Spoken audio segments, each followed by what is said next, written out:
Welcome to Sexy Boomer Show, Phil and Ted's Sexy Boomer Show. I'm Ted Bonnet, and I'm MC Gainey. Yes, our guest host. He's back for a second audition. Yeah, last one didn't work out too well, so we're going to try it again. It was good. Phil Proctor, my comrade in arms, is still gallivanting around Europe, and he will be back.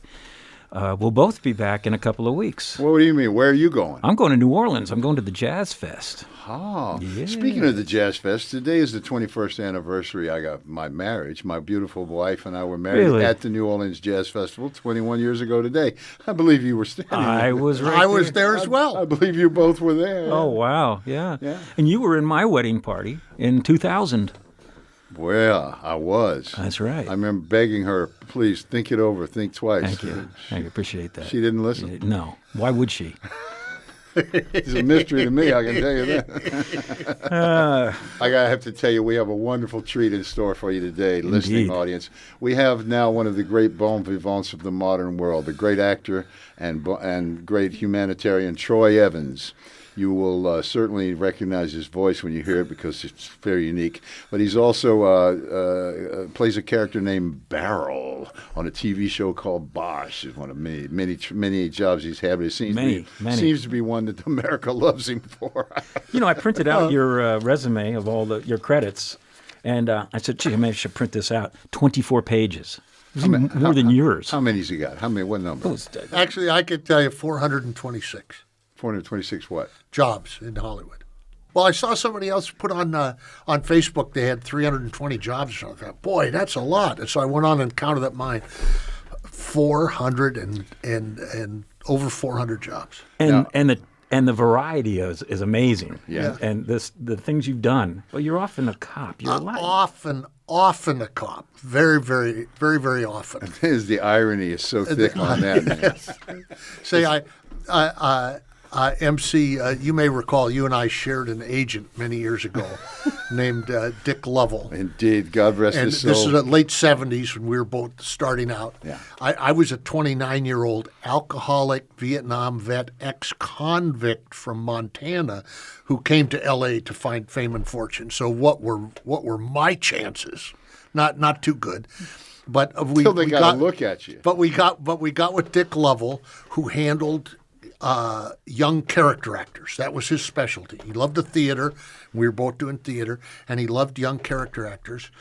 And to give you an example of Dick Lovell, I worked along pretty good for a while. Then I had sort of a hole, and I went in to meet him. And so agents love to do this, to call somebody while you're in the office so you can see them working. And he was pitching me for some job, and the casting director didn't know who I was. And Dick said, oh, you know, he's like kind of a stocky guy, short hair, sounds like a man talking through a duck. That's my agent. How did you two meet? In church, I'm sure. No. I worked at a theater north of Santa Barbara in a little town of Santa Maria called Pacific Conservatory of Performing Arts. And it was largely populated by actors who came down from ACT, the American Conservatory Theater in San Francisco. And the home of great actors. Mm-hmm. MC was connected with that group. And then we ended up being roommates on Clump Avenue in North Hollywood. In Fort Clump. Yeah, 5151 Clump. There was a beautiful, it was a big old rambling old house with about 5 bedrooms in it, small bedrooms, and Troy was the housemaster. He was there. People would come and go, and Troy was in charge of the house. And It was, it was, it was one of those. We've all been in that situation where there was some change every month. Yeah, trying to keep that space filled for. Wow. Now, I saw you perform your one-man show. Tall Tales from Montana. Yeah, at the VA in the late 90s, I guess it was, or mid to late 90s. Yeah, it was the late 90s. Yeah. And a great show. Now, your story is so interesting and ironic that, you're so probably best known playing police desk officer, detective, cop. And here you are. You came from a really rough upbringing in hard scrabble Montana. And you found acting because literally you felt that was one career where a felony wasn't a deal breaker. Yeah, I when I decided to be an actor, I was actually in Montana State Prison, and it dawned on me one day, to give you an idea how much of a drunk I had been prior to that. I was in the prison for about 6 months before my head cleared enough that one day I went, oh man, I bet I'm not going to be the governor now, because that had been my goal, is to be the governor of Montana. So then I started reviewing my options. Okay, I can't go back in the service. I'd owned a bar. I couldn't own a bar anymore. Couldn't be a police officer, couldn't be a teacher, couldn't be an accountant. And one day it dawned on me, I'll bet nobody ever asks an actor if he's had a felony conviction. And that day, I sent what they call a kite to the warden asking for a copy of Hamlet. And I still have that as the stamp in the front. Inmate Evans, permission to have in his cell, Hamlet, signed Warden Blodgett. Wow. And the rest is our gain as audience. Isn't that something? Wow. Now, let's step back a little further. What got you in that predicament? You served in Vietnam in the infantry. I did. And I'm asking is, so many people I know that did serve in Vietnam really brought that war home with them, and it haunted them, and it really messed them up. And I'm wondering, and I know you're probably not wanting to make excuses or anything, but you came back from the war, and you had a very successful business owning a bar in Montana. In Kalispell, Montana. Yes. Okay, so the Powder Keg. The Powder aptly Keg. named. Take us back to what happened. First of all, before I was drafted, I was the first member of my family to go to college. And I was paying for college with a rock and roll band, which I'm still very proud of the name, Gangrene, spelled Grien for no reason in particular. And frequently forgetting to go to class and having a wonderful time. So in those days, see, now you avoided the draft by getting a high number. I was drafted before they had the lottery. Mm-hmm. It was just you either kept your student deferment or you didn't. And you would think in that situation, it would occur to a bright young man, maybe I should get up in the morning and go to class. It would occur to a bright young man. Yes, but I was having way too much fun. So I got drafted and sent over. And what I can remember connected to my later difficulties is that I can remember consciously thinking, okay, I went to Asia, I killed a bunch of rice farmers, I did what they asked me to do. Now, everybody better leave me alone. Right. And so if you cross me, I was somewhat irrational frequently in my responses. Which, of course, was stoked by the alcohol. Yes. Was the alcohol, did it predate your Vietnam experience? Oh, yeah. Yes, but that really kicked it into high gear. So you came back angry and frustrated. Yeah, and in fact, I had a bunch of contact because I was constantly throwing people out of the bar, and being involved in bar fights and that sort of thing. And the justice of the peace was my former boxing coach when I was in high school. So I would go over to Orville Fredenberg, and he would give me a stern lecture, and he would fine me $75. And that happened a number of times. And then a guy got out of line in the bar, and he was a guy that I really didn't like. He was an attorney. He was the only guy in northwest Montana with a Porsche, and he was really obnoxious. Well, he was asking for it, wasn't he? And I broke both his legs and dislocated his shoulder, skull fracture, brain concussion, hauled him up and just threw him out the front door out into the street. Professional courtesy. Because he slapped his date. Yeah. Well, no, he grabbed a woman, and then who was a friend of mine, and grabbed her rear end, And then when the husband objected, he slapped the husband. But I can still remember, I mean, this is over 50 years ago now, but I still have a vivid recollection. When I saw this happen from behind the bar, I had a 2-word response, which was far out. It was just an excuse for me to get this guy that I didn't like. But that's when I found out when you do that stuff to an attorney, oh, yeah, it's no longer a $75 fine.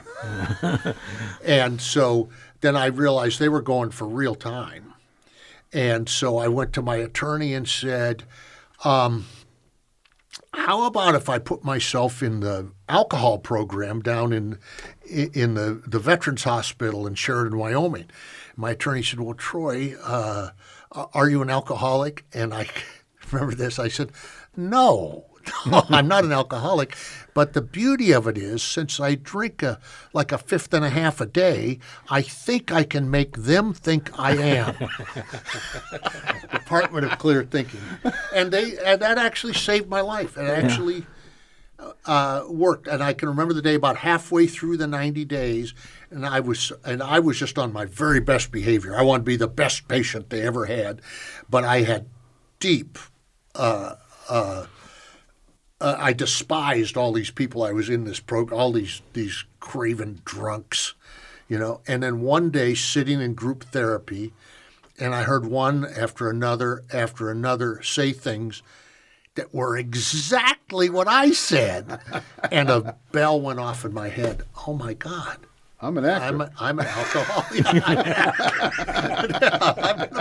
I'm going to be an actor. No, and so that actually saved my life. And I went, as long as we got this deep into this story, I got back to Bozeman, is where this little debacle was taking place, and I got back home on Saturday.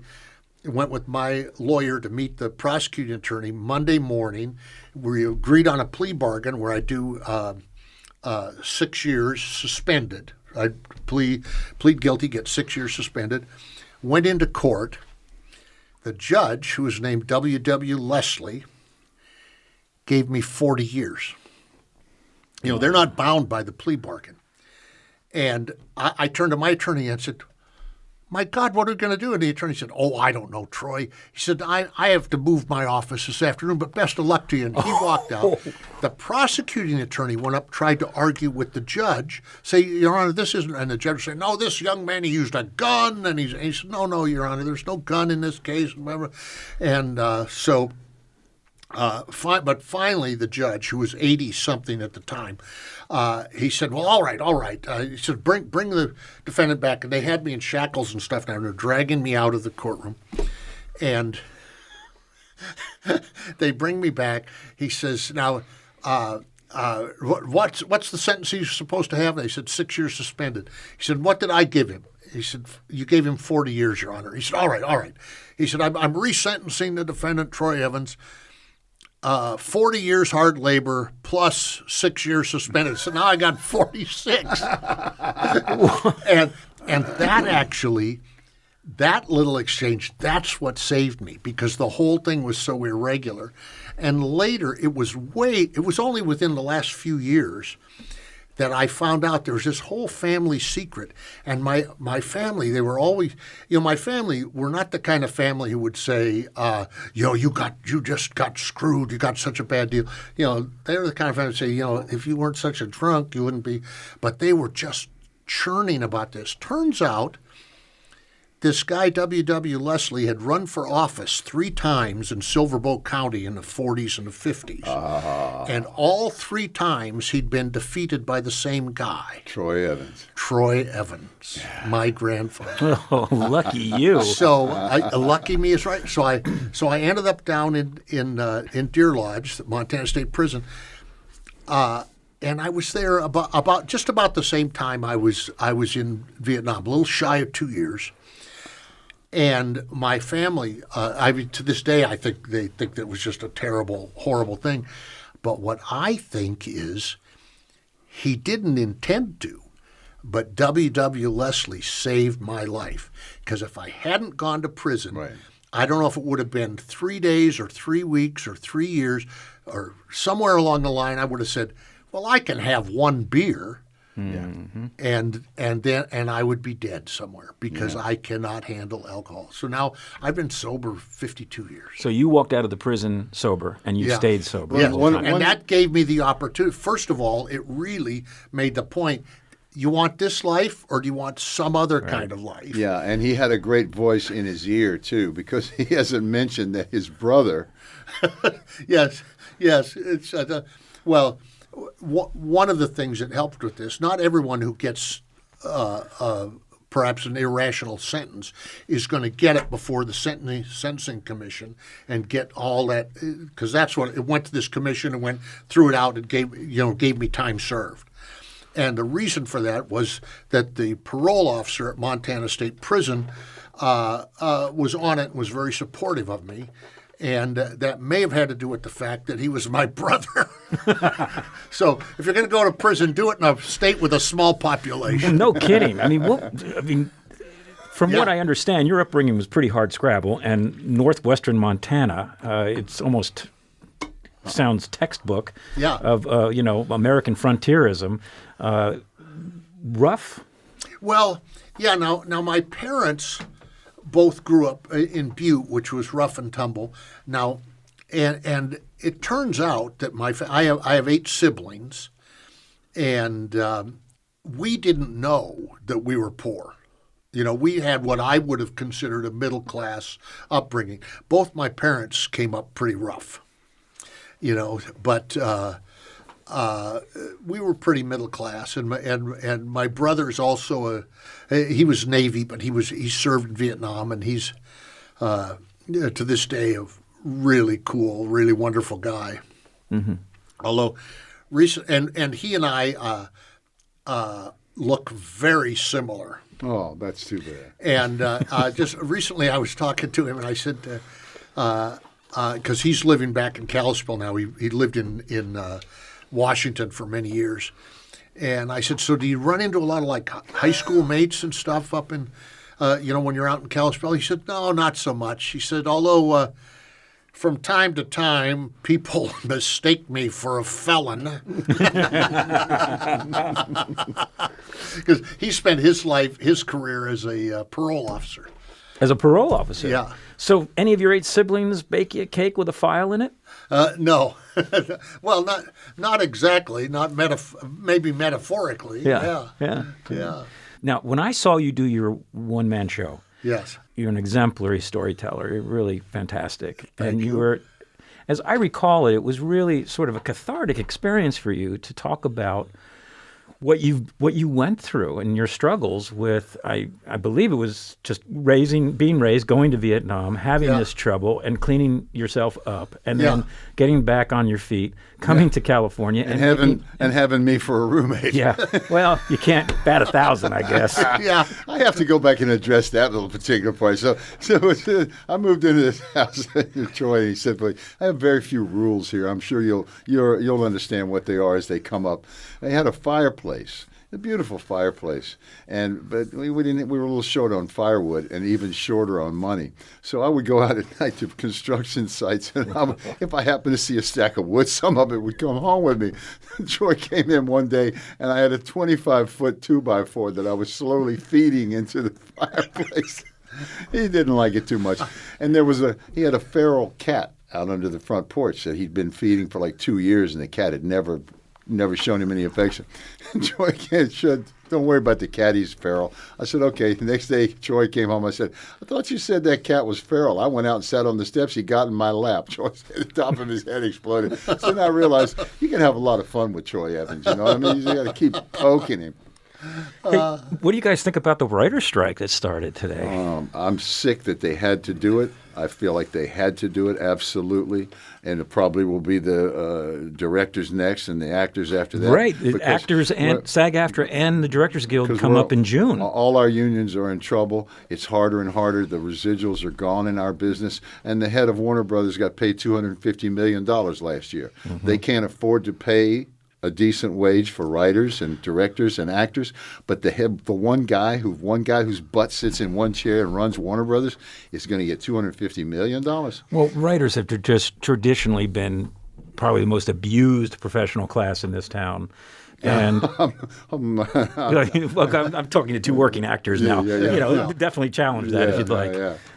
We all get our day in the bucket. Okay, that's absolutely true. But I'm sick that it's come to this, but it has, and this is what it is. I'll be limping along on the picket line as soon as I can find one.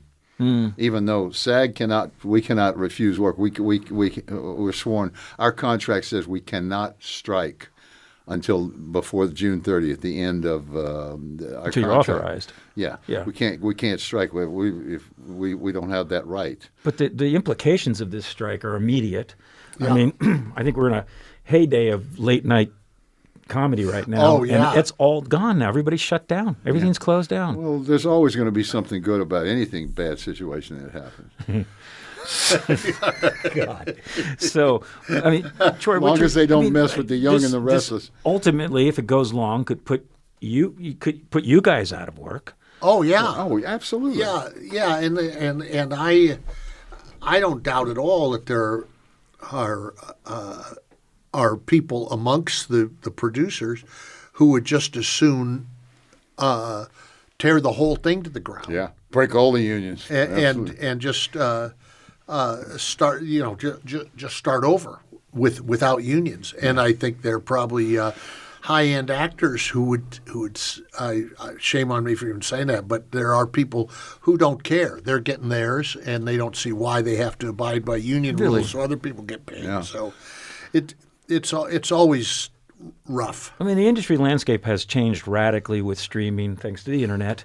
Yeah. And all the distribution models are upended, and residuals were a big part of the compensation plan. Oh, yeah. And continue to be, but they've been slowly eroded because for people who don't understand what's happening, obviously much of the content we watch is not so much in theaters and on standard television anymore, but streaming networks. Yes. And they are upending the model, and they're reducing the amount of episode content. I mean, I was watching Perry Mason. Fantastic. And it ended after eight episodes. Yeah. And so the writers are saying, that's disruptive. They're reducing the size of the writing rooms. We're not getting residuals on the streaming. And it's as if the industry has decided, or the people, the power behind the industry are saying, well, we're not going to grow the rest of the unions with us. No. We're going to try to leave them behind. I mean, is it really that craven? Yes. Well, yeah, and I think it probably always has been, so that battle will go on forever. But there, you talk about the streaming, like it used to be on network television. You do 22 or 24 episodes. Yeah. Then they went to streaming. It's 10. Then that was too much. Now they're doing 8 episodes. That's a season. So if you're a working actor, like MC and I have been, we don't make series regular money. But if, like I had years on ER as a recurring character with a middle-class wage, basically, doing out of 22 episodes, I'd get 15, 16 episodes. Well, those jobs don't exist anymore. You remember you were working on a series, I think it was you, and you were like one episode away from being elevated to a regular. I was a guest star for 8 episodes or 9 episodes, 10 episodes, and the last episode, I was 1 episode away from being made a regular, and they canceled the series. But the only reason I'm not complaining about that, that's just the way it goes. Yeah. But when that show reruns now, I get 2 cents per episode as residuals. Now, this amazes me on 2 levels. One, that what am I supposed to do with 2 cents? And another, how can they justify sending me something, spending 46 cents to send me a 2 cent check? And how can they support the necessary pension and health care and retirement plans that too. That you both have funded significantly over the years? Yeah, absolutely. Good question. Which now, I've just gone through that, for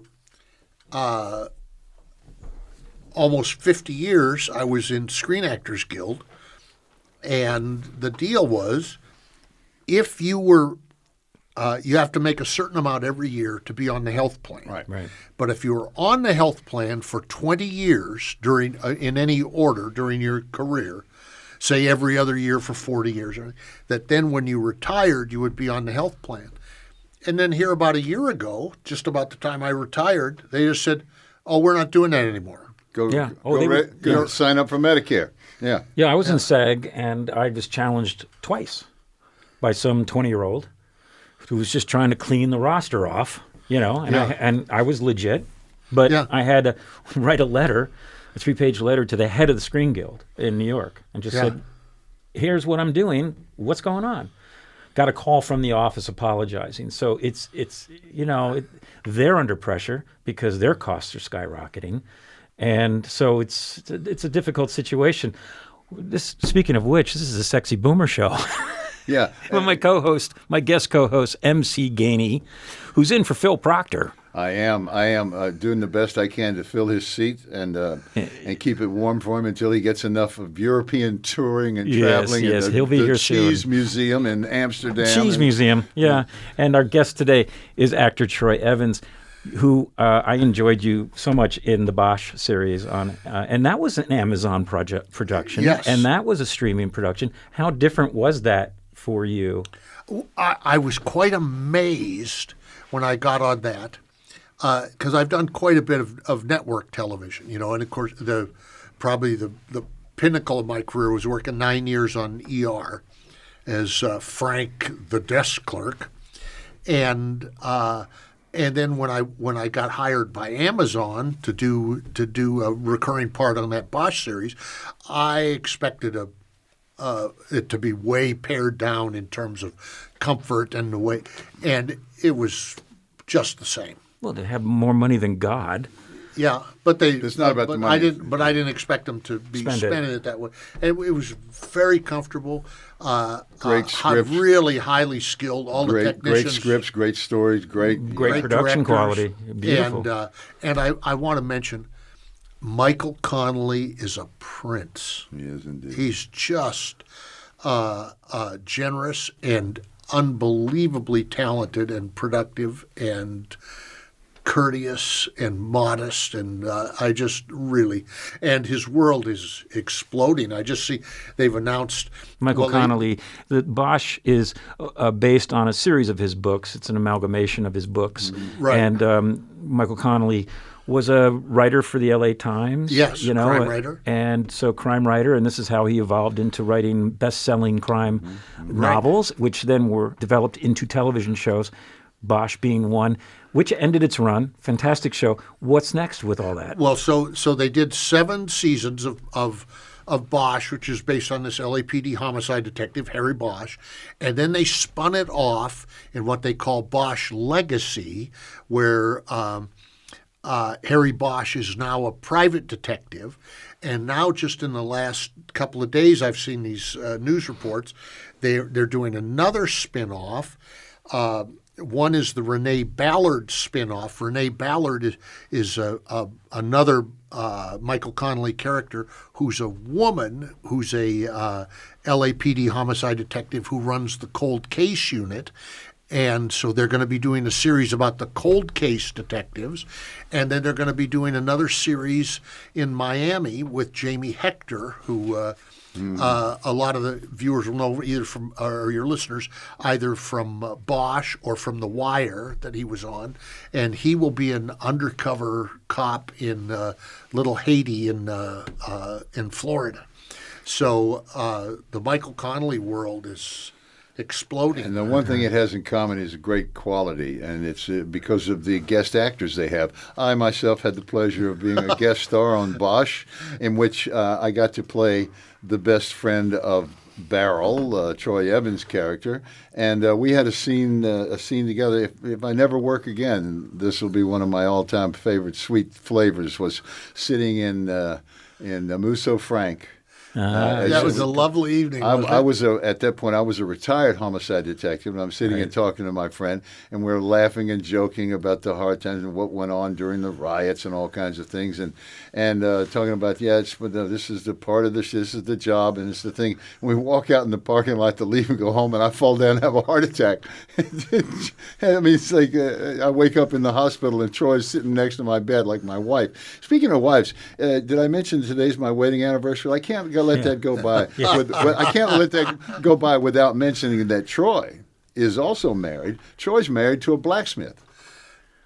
Isn't that fantastic? Oh, yeah, nice shoes. Yeah. Now really Heather, my wife Heather McClarty is a artist blacksmith. Indeed. But she World famous. She also has. She's the president of a nonprofit called Adams Forge. Yes. And Adams Forge runs a blacksmithing school over in Lincoln Heights. And this isn't like a school you go to for 9 months and learn how to shoot horses. This is where they teach to make beautiful ornaments, gates, railings, but like you'd look on their website and maybe go in next weekend and learn how to make a letter opener. So blacksmithing is just really working with hot metal. It's working hot metal with a hammer, shaping it. Yeah. But one of the things that Heather did that's so impressive is she found out, I don't know exactly how, so I can tell you that in South America there were countries that had lost this blacksmithing skill. And these cities that had beautiful wrought iron balconies and everything that were falling apart and nobody knew how to fix them. So she organized a group, and they went down and restored blacksmithing. Yes, it started in Buenos Aires. Is filled with that old, beautiful old European style metalwork. And a friend of Heather's, a guy named Jerry Coe, went down there because he went there. He's a blacksmith, but he's also a dancer, and he went to dance and in Buenos Aires, and was looking at all this beautiful metalwork, and said, "Well, I got to meet some of the blacksmiths." Well, it turns out when the Great Depression hit here, it hit much harder in South America, so that whole world was destroyed. Nobody could afford to hire somebody to make them a beautiful window treatment or a railing. Everything was sold off. Everything was melted down. All the tools were gone.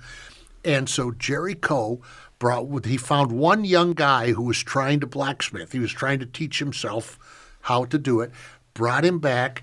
For several months, he spent a few weeks at our house and at Jerry's house, all over California, different blacksmiths' homes, learned these different skills.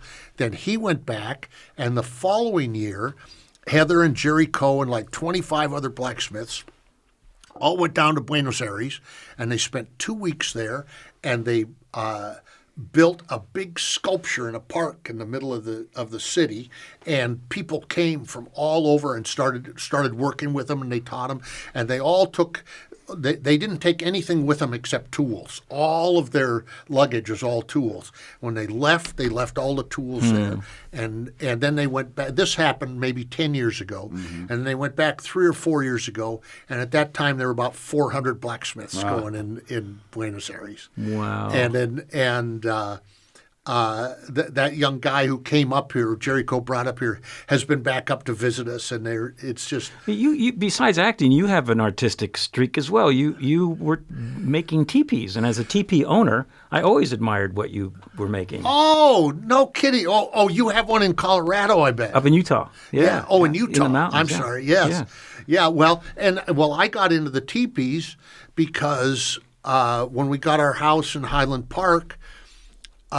It's a historic house, and we needed to put up a shop for Heather to forge in, but we're very limited in what we could do. I said, well, if we put up a teepee for you to forge in, then it's clearly portable. It can come down at any time. So I started making teepees because well, it's kind of. I don't know. Don't stop yourself. I don't know. Why did you start making teepees? I don't know if you've heard about this. But sometimes actors are between opportunities. No. So we decided we'd get a teepee. We do a teepee, and I said, well, I'll make it, So Heather said, well, have you ever sewed anything? I said, well, I've sewed on buttons and stuff. She said, well, making a teepee, that's a little different. I said, no, I could do. So then I got online, and I bought, because I'm a genius, I bought 4 industrial sewing machines, and a whole bunch of canvas and thread and all this stuff, and a book. How to build a TV. And started making teepees, and I've made probably 50 or 60 over the years. Teepees are ingenious. It's the only tent structure where you can have a fire inside. That's a big deal. Yes.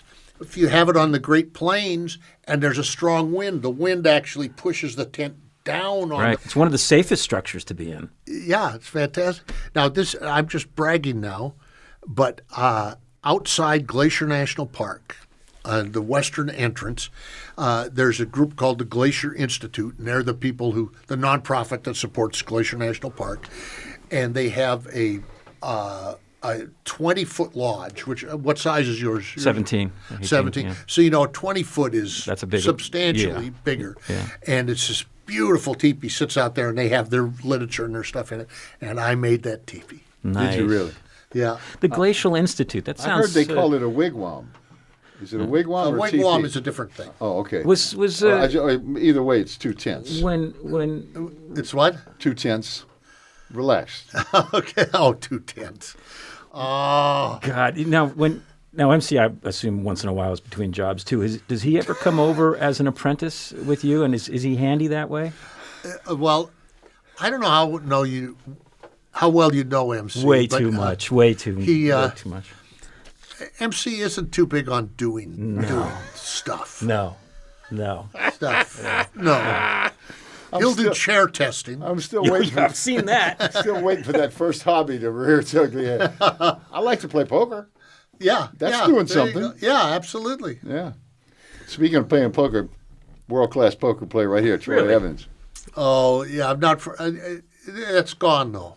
It's gone away from you, huh? Yeah, I haven't feel played about for years. Well, it took me a long time to realize that there's that thing that they've discovered with the majority of poker players. Yeah. They get an adrenaline rush when they lose. Oh, man. That's what keeps them hooked. Really? Yeah, that thing. And then I found, after playing for years and years and years, I started playing when I was an actor making $100 a week, and I'd go to the poker rooms at night and try to turn it into $200. And try being the operative word. Yeah, although I was a pretty tight player. I played and I played low ball, which is a pretty simple game. If you'll play by the rules, you can win at low ball usually. Mm-hmm. But I finally figured out I was not happy. There's that phrase, go home talking to yourself, when I lost. But I was even less happy when I won. Because there's some schmuck over there. I know he's got 6 kids at home who don't have clothes to go to school, and I've got his money in my pocket, so I quit playing. Speaking of bleak scenarios in gambling, when MC visited us with a group of guys, we'd have an annual retreat up at the cabin, and he announces that we're going to have a poker game. He goes, call your friends, my local friends. And I was like, oh, okay. And they come over, and everybody wants to meet the big MC, Everybody, so he gets a lot of mileage out of that. He brings him in. He says, hey, come on over Thursday. We're not playing for money on Thursday. Just come over and play. We're just going to have a fun game, right?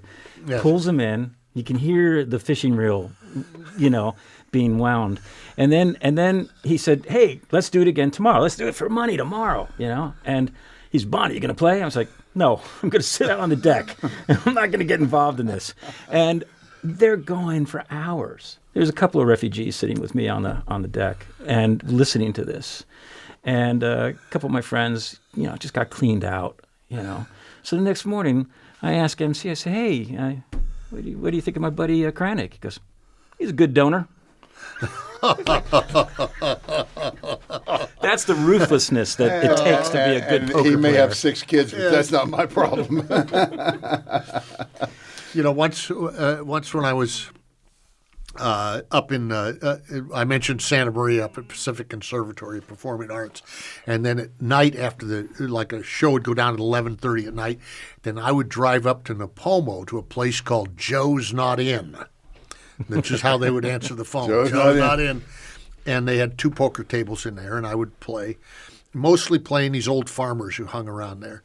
And so, relatively small game, $2 and $4 bets, and trying to turn my $100 into $200, and it got to be like 4 o'clock in the morning. I'm stuck like $400 or $500 in this game, and there was one huge pot. Everybody had a hand. Everybody was in.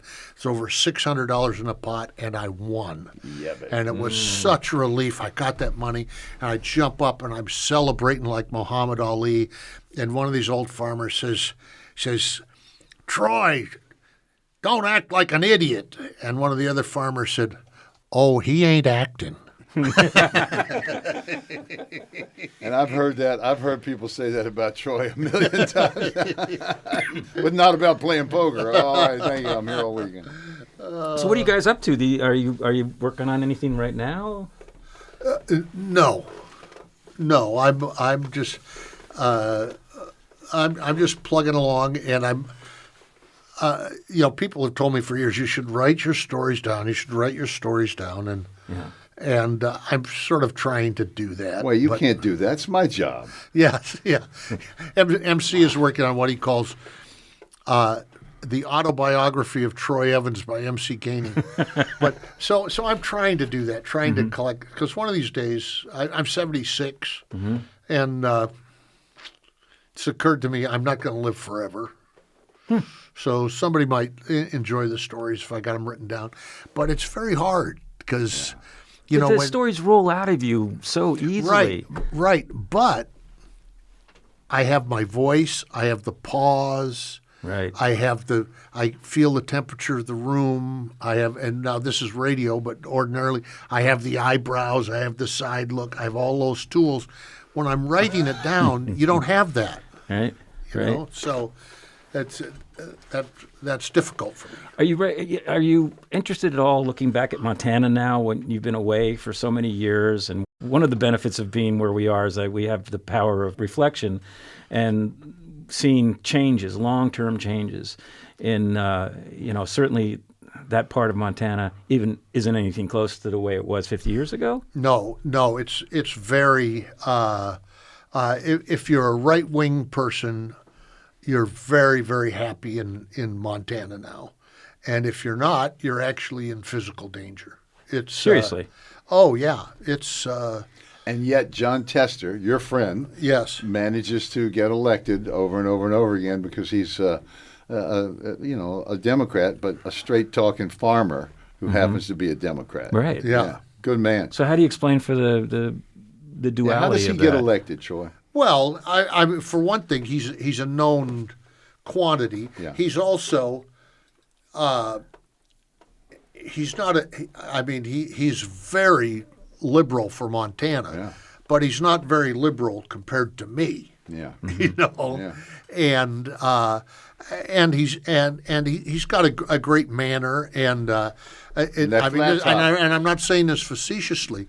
He's missing a couple of fingers from farm accidents. And you got that flat top. Yeah, he's got that flat top, Right. and he's he rebuilds his own truck and So truck engine. And he's on brand.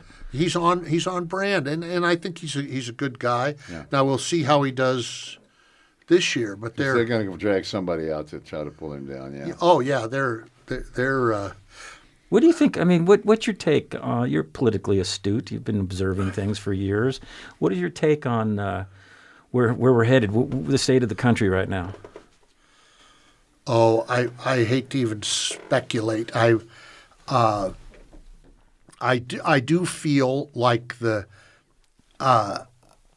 direct Trump support is finally eroding, but the complete whack job support is still there. It's just going to other people. It is. And what I think is that, that possibility has always been there, but it's the fact that you can really pick and choose your media today. You can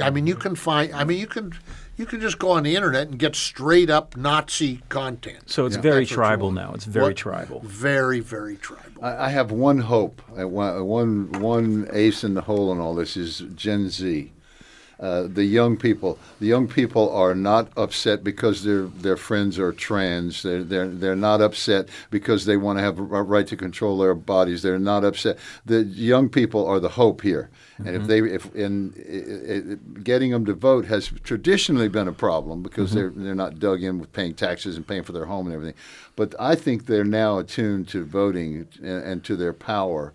And I expect them to come roaring out here in the next election. I hope, I agree. I hope the same because one hope I have is that the young ones are post social media.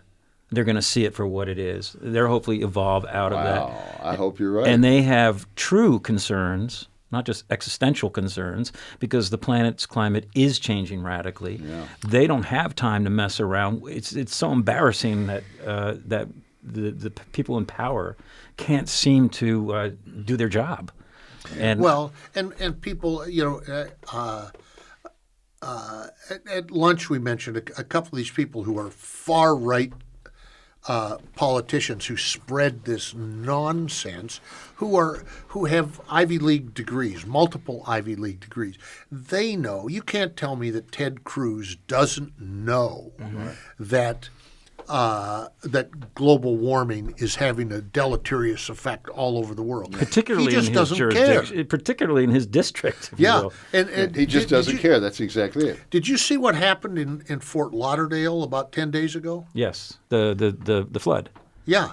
Do you know how much rain they had? Yeah, they had 2 feet in like 2 hours or something like that.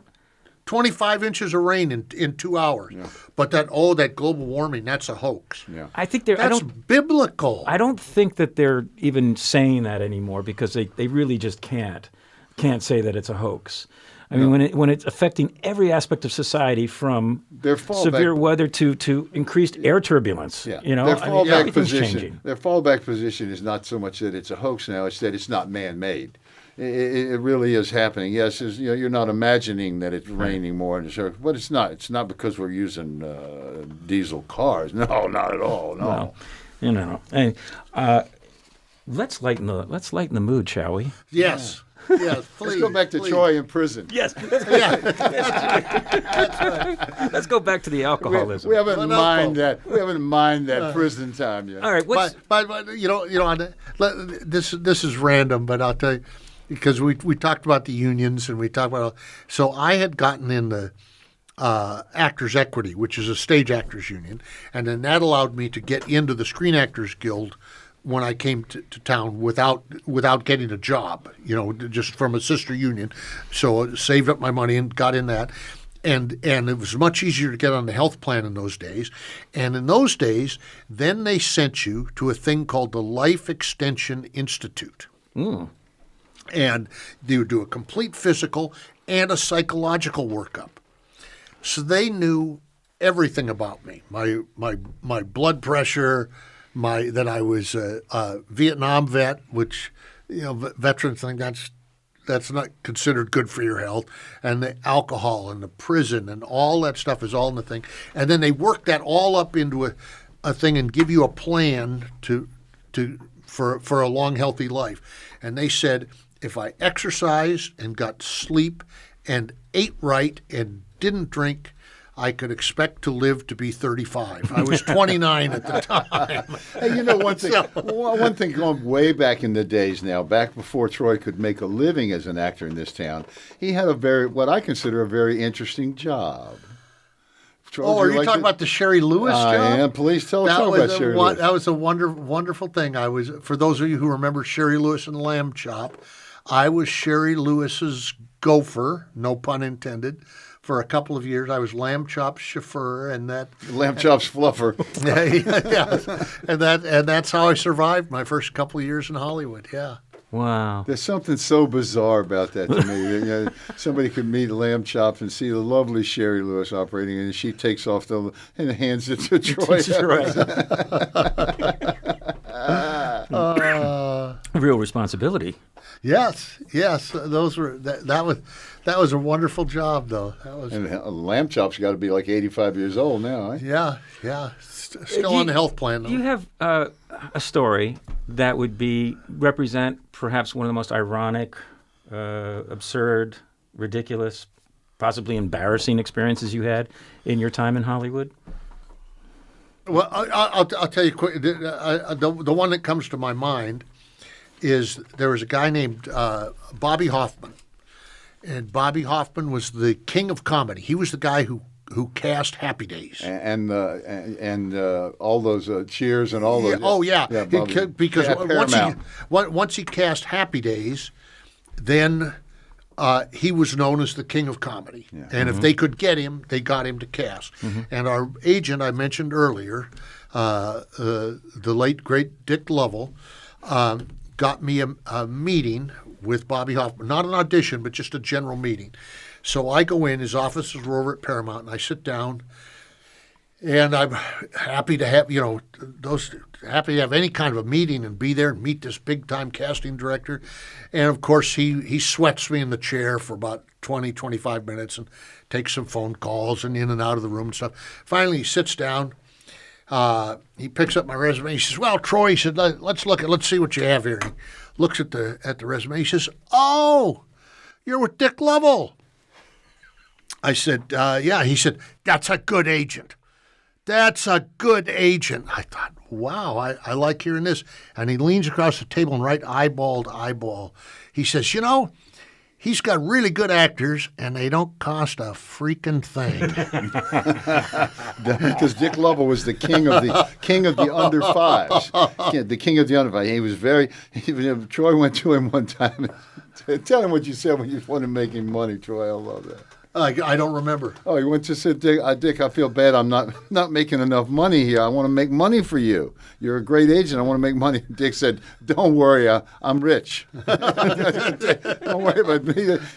He had not gotten rich from being an agent. He was wealthy. Yeah. And he was very happy being an agent in a niche spot. Well, he could go out to theater and find new people who had not broken in and bring us over and make you audition. If he thought you could get out and read for under 5-line parts, then he would sign you up and send you out. But you never had any record. The phone would ring at 9 o'clock. He'd say, "Yeah, MC, you're going over to MGM this afternoon at 3:30 for a part on T.J. Hooker." And he said, "Oh, that's it. That's all you needed to know. You find MGM, get the 2 pages of the sides and see what cop number 3 or whatever and read it." And that's how he did business. And a lot of casting directors actually let Dick cast the parts. He'd call you up and say, "Okay, you're on Days of Our Lives tomorrow. You're cop number 2. Yeah. Be there at 6 a.m. Don't chew gum." Don't chew gum. I love it. And when Dick passed, he passed a few years ago, and we found out about it. And Troy and I and a wonderful friend of ours, Will Ute, who was also a Dick Lovell client and did a lot of stuff, we all went and spoke at Dick Lovell's funeral. And we had so much joy because we had a great deal of love for this guy because he discovered us after a sense. But he really was not interested in moving you anywhere up the ladder. If you were willing to stay with him for 20 years and keep doing under 5-line parts, he'd be fine with that. Not a problem. He'd be glad to have you come around. A wonderful guy, though. Wow. So he discouraged ambition. He was indifferent to it. Absolutely. And I, after several years there, a woman named Michelle Gallery saw me in a play and wrote a guest starring part for me on L.A. Law that was spectacular. And so I didn't have to audition. I got that part and did this. I'd never auditioned for a guest starring part, let alone had one. And then so I took that opening to move on to another agency and went in to tell Dick that I was leaving, going to a different agency. And he said, "Why are you doing this?" I said, "Dick, I want to do big parts on television. I want to be in movies." He said, "Well, why didn't you say so?" I would have chased you out of here long ago. Yeah. So he was a wonderful guy, and he approached me backstage while I was doing a play and said, "I think we could make some money. I think you got a future in this business." And I thought, well, make some money. Even scale plus 10, was better than I was a doorman at the Biltmore Hotel. There wasn't a lot of money in that. Troy was putting pork chop to bed every night, lamb chop to bed every night. So it was, even scale was good money. But it was a wonderful way to just get in the business, just get out there and get your feet wet and start doing it. What's great about it is that the people that this business attracts and the characters and the smart people this business attracts. And you have things you just couldn't get elsewhere, like the two of you and your endless friendship goes so deeply. I mean, it's to sit at the table and listening to you two go at it. It's special. It's nice. Yeah. And MC I have no higher praise I can say for any friend that I'm going to steal every joke, every story ever told, every anecdote that ever happened to him. I've absorbed them all. I mean, literally, people have come to Troy and say, "Oh, I know your friend MC Gainey, and he told me about when he did this," and Troy go, "It didn't happen to him." Now, he just gave me this thought, and this goes out to every young actor out there suffering, and I can tell you this with absolute certainty, that anytime, and you get jobs, and I've been on jobs and been very unhappy and felt guilty about it, that I should appreciate that I have this, but there are things that aren't right about it. But let me say to every actor out there, any day you're spending on a set in Hollywood is guaranteed to be better than working on the pig farm at Montana State Prison. And on that note,